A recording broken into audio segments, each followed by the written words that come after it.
Bonjour les incarnés. Je suis le devin chinois blanc du livre des changements, le Yi Jing.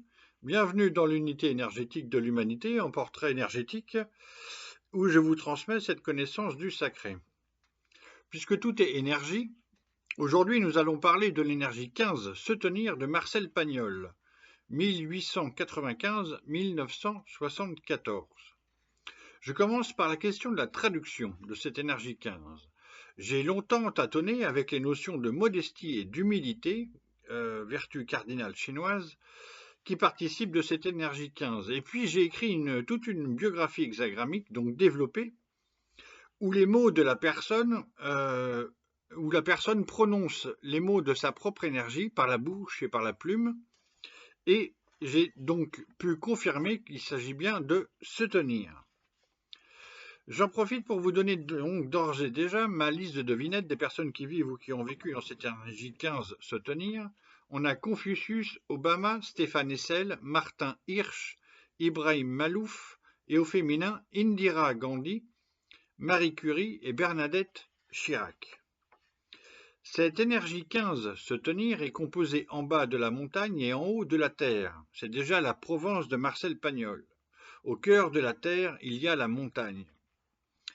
L'étude du jugement est courte, mais elle va nous donner, ça correspond à une carte d'identité énergétique de cet hexagramme 15, où figure cette sentence. Un chef accompli fait aboutir. Un chef accompli fait aboutir. Ça signifie quoi? Ça signifie que de devenir soi-même ce chef qui réalise quelque chose.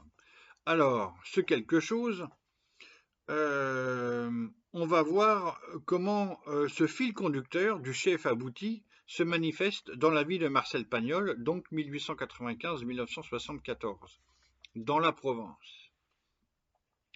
Pour les plus jeunes, je rappelle, c'est ça l'intérêt, que c'est à la fois Pagnol, c'est à la fois un poète et un écrivain, un dramaturge et un cinéaste.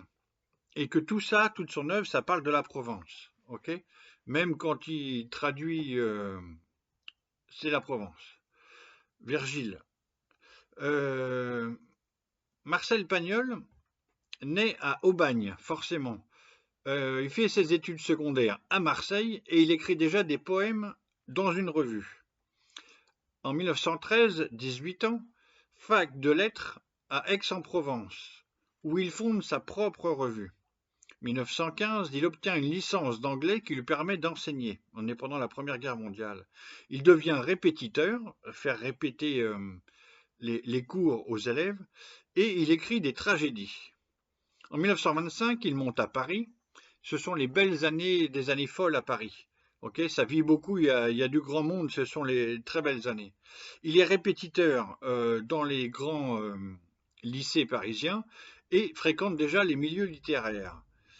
Il fait jouer des pièces de théâtre, les deux premières ça marche pas, et puis en 1927 il arrête l'enseignement, il écrit en 1928 une pièce qui s'appelle Topaz, avec un grand succès qui s'ensuit, et le livre est publié par la suite. Rebelote en 1929, donc là ce qu'on voit dans le chef accompli c'est qu'il y a une méthode de construction personnelle et de l'œuvre. Rebelote en 1929 avec la pièce Marius, qui est joué par Rému, et c'est un succès. 1931, Pagnol écrit directement le scénario et les dialogues de son premier film, Marius, tourné par quelqu'un d'autre, par Corda. Même chose l'année suivante, il écrit la pièce Fanny, qui est tournée par Marc Allégret, qui réalise le film. En 1936, et ça continue sa progression, il écrit et réalise lui-même César, et la pièce de théâtre, il l'écrit après. En 1935, le chef accompli fonde même une revue pour défendre ses idées sur le cinéma. Ce sont les cahiers du cinéma.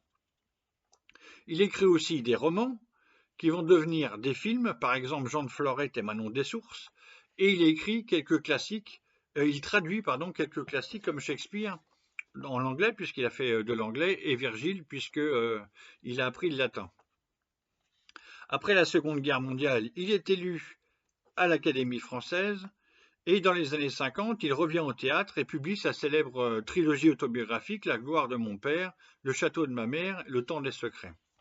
Voilà, toute son œuvre parle de la Provence et des Provençaux, dont par exemple les joueurs de cartes qu'on voit dans l'œuvre du peintre Paul Cézanne deviennent animés et vivants dans son théâtre et son cinéma. Et il fait tourner ses amis de la Provence dans son cinéma, dans son équipe de réalisation. Même des acteurs locaux, ça devient des locaux. Le théâtre et le cinéma de Pagnol ont été servis par les plus grands comédiens, alors sur plusieurs générations. Alors quelques noms en passant, on a Rému et Fernandel au début, Montand, Auteuil, Emmanuel Béard, Philippe Cobert et Galabru notamment. Voilà donc résumé comment Pagnol, ce chef accompli, qui fait aboutir, est devenu un classique. L'étude de la grande image, qui parle du rôle de la personne dans la société, formule au cœur de la montagne provençale, il y a la montagne d'où l'on voit la Bartavelle et les aigles. Se tenir, l'aigle accomplit ainsi, en diminuant l'excessif et en augmentant l'insuffisant, ajuste les choses et répand l'apaisement. Ça, c'est très juste. C'est exactement ce qui se passe dans son théâtre et son cinéma, diminue l'excessif, augmente l'insuffisant, ajuste les choses, même les petites choses, et répand l'apaisement. C'est ce sentiment-là qu'on ressent et qu'on adore ressentir quand on regarde les œuvres ou qu'on lit, ou le théâtre, le cinéma, tout Pagnol, on ressent cet apaisement. C'est ça qui est magnifique. Ça apaise l'humain qui est en chacun. Donc, je termine par, comme présentation, j'aurais pu commencer par là, mais la démonstration du chef accompli, c'était plus judicieux.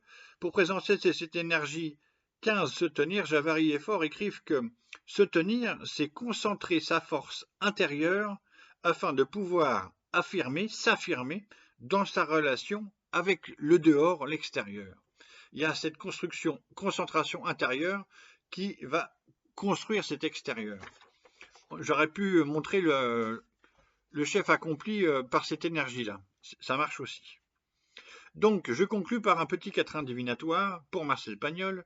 Chef Marcel Pagnol, se tenir 15 en latin, montagne dentaire, créateur de Provence, pièces, livres, films, des belles semences, l'apaiseur du paysage et des gens communs.